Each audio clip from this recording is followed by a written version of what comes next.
Part 2. They are not who they at first seem to be.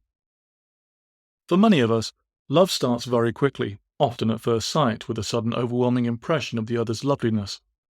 This phenomenon, the crush, goes to the heart of the modern understanding of love.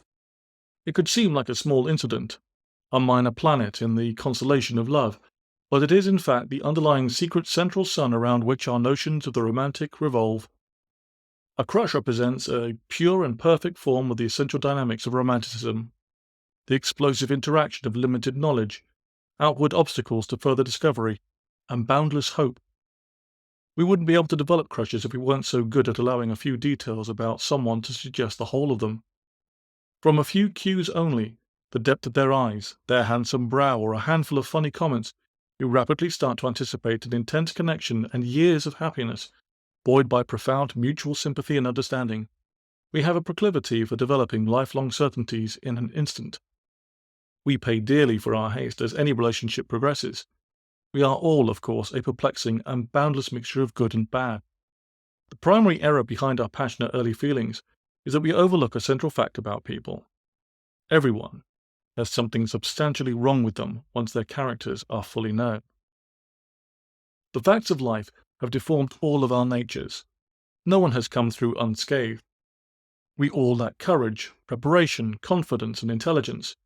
We don't have the right role models. We were, necessarily, imperfectly parented. We fight rather than explain.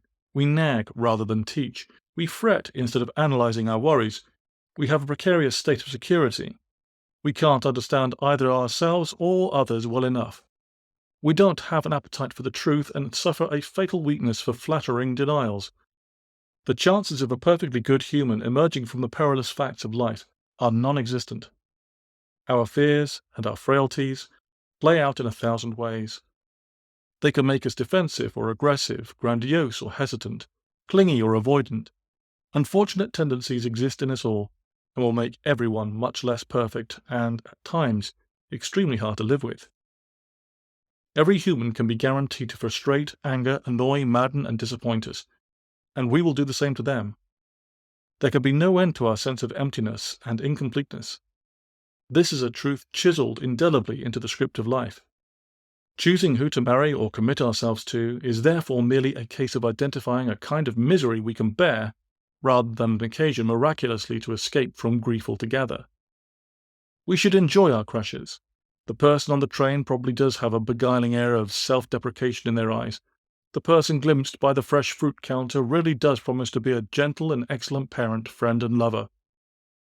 But these characters will, just as importantly and inevitably, also be sure to frustrate our lives in key ways if we ever begin to know and love them.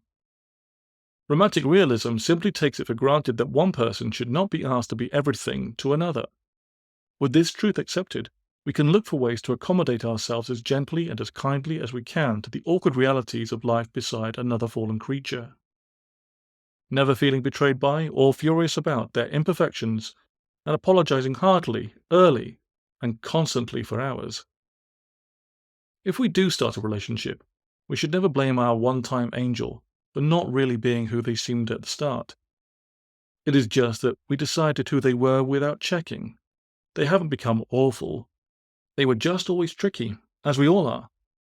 In a wiser culture than our own, those who fell in love would be immediately judged as suffering from a passing mental disease, and their opinions handled with extreme caution, rather than being anointed, courageous visionaries able to perceive something important about another person.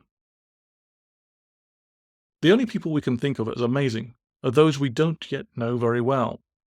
However, accepting that everyone is maddening is no reason to give up on relationships.